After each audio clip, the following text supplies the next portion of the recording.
Hey guys, and before we start this video, I will get one thing out of the way. I am not in any way, shape, or form a spokesperson for the American Chestnut Foundation, but I would mention them a lot in this video, and I have never met the Cornett family, but I'm going to direct you to one of their videos if you want to see an amazing video on the chestnut tree. And I'll attempt to put the link to that video in the description. I'm still new to YouTube, as you guys know, and I still have yet to figure that out. What we're going to talk about today is the American chestnut. Now, I've made a video on the chestnut tree before. It was the Trees of Habersham video, which I'm still trying to get a second episode of recorded and put on YouTube. But real quick, I'm going to go back through what an American chestnut tree is. And the American chestnut tree ruled the eastern hardwood forests of the United States for a lot longer than recorded history, probably millions of years. But in 1904, a blight came and killed the tree. Now, I've got some samples back here. I've showed these samples before.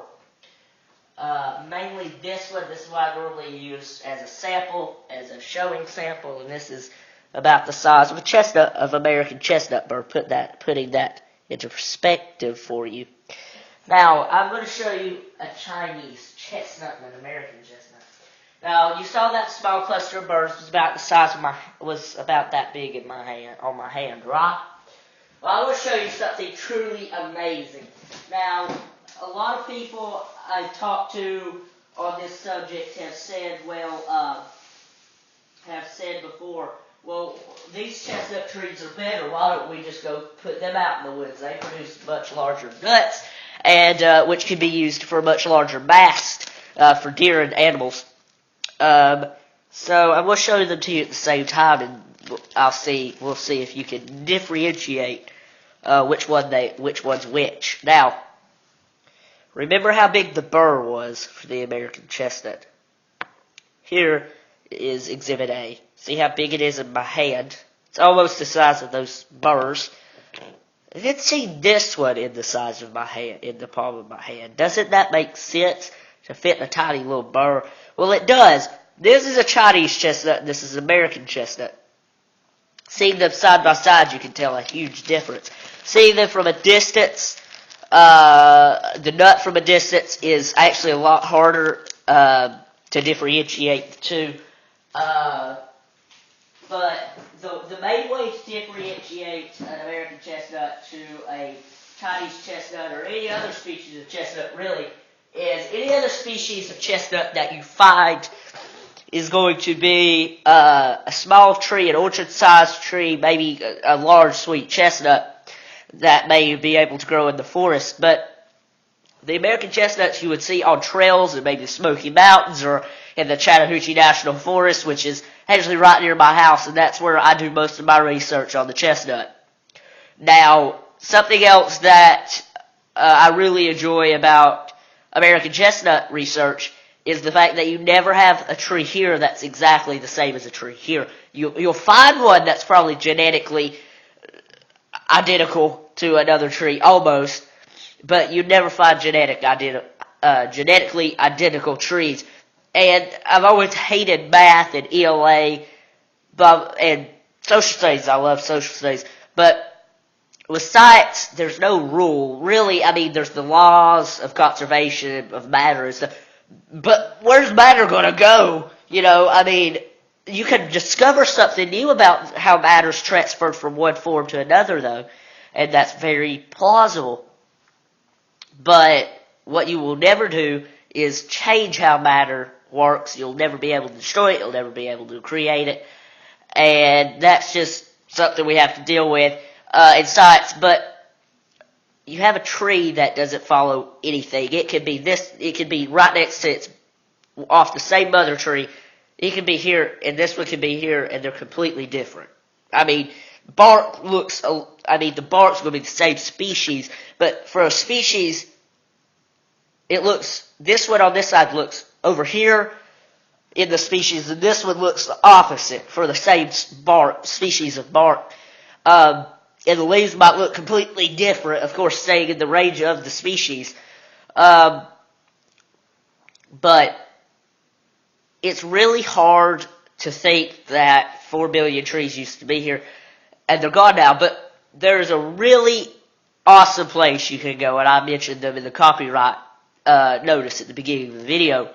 The American Chestnut Foundation sells their newly created blight resistance for a $300 membership. That sounds like a lot, but when you get 4 seeds, 2 of which you can plant in the open and distribute throughout your property, and there is a thing you have to do, and you can't distribute them to other people, which I hate, but, whatever.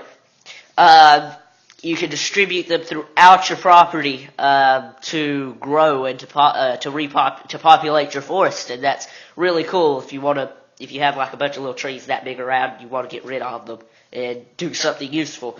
And we were actually have a place, our driveway used to be covered in these massive red cedar trees, and we cut them down. We were going to plant apple trees there because what the heck, deer love apples. Well, deer love chestnuts more than apples, so we planted 5 hybrid chestnuts, not resistant, not purely American hybrids, not for the reason to restore the American, just because they get much larger than normal Chinese chestnuts, and then 2 Dunstan chestnuts, and then just behind we have a pure Chinese chestnut, which is actually pretty big. But we also have 2 pure American chestnuts growing in the woods. And I actually planted those last week, or we hope they're going to grow in the woods, or I'm hoping they're going to grow. I did this last Friday, I think. And I'll have to mark that on my calendar because I'm going to test how many days it takes for the chestnuts to actually sprout. And I'm going to be interested to see if they sprout next year. Sorry, good God. Which I'm really hoping they do.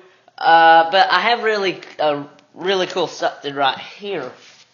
It's a guide I got from the American Chestnut Foundation. Look, growing American chestnuts. This is something else you can get from the American Chestnut Foundation for $3. That $3 will make a difference. It can help plant another tree. $10 helps plant another tree. I bought like $11, $15 of stuff from them. I planted a tree and got halfway to another one. But it opens up and it's like that. And then you have the stages the tree goes through, and you see the tree sprouting, the tree, well, its nut production, and then the death. And this is just really useful for growing chestnuts. Now, I already know how to grow trees. I've got a whole bunch of oak trees growing in the back room. I figured, you know what, that'll help me in my escapades, because I've got 2 bags of chestnuts, baggies of chestnuts. I don't want to ruin these chestnuts or waste them, because the trees I got them off of most likely will have died from the blight by next year and will be gone. But I've got also from the American Chestnut Foundation. Sorry. This brochure you get with anything you purchase from the American Chestnut Foundation. It has some old pictures, things about the tree, and other things like that. But I'm going to show you one grove in particular in this brochure, and that is that grove. You can see the small man there, and then the 2 giant chestnuts, and then the large chestnut behind him. And there's a lot of controversy on where that is, but they say that it was in Joyce River. They say you can still go and see the stump remnants of these old trees, which we're hopefully going to be doing next spring just as the trees are budding. Because if you can catch a chestnut when it's budding, it is very, very known. Now, I want to show you the difference between a young American chestnut and a young oak tree, which I don't have an American chestnut to show you, but I do have an oak tree. And these are the oak trees that I've been cultivating the past about 2 months, probably. And we're going in my back room here. It's pretty bright out here. But I've been growing oak trees in my back room. Now, my back sunroom, we normally put the Christmas tree up in, so the oak trees will probably have to go on that side over there. But here are these small oak trees I've cultivated over the past 2 months, I'd say. Oops, sorry. Here, and oh, that's an avocado tree. Sorry. You can see them there. These are small oaks I've been cultivating.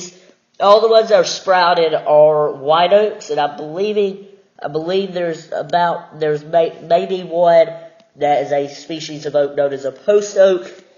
But these here actually are chestnut oaks, or mountain oaks I call them. So I'll be doing a checkup video on those in about a week if you guys want to see it. I know I have 3 subs right now, but I'm still trying to be I'm gonna try to do what you guys want. Considering there's 3 of you, it shouldn't be that hard. But whatever, guys, and I'll see you guys later, and peace out.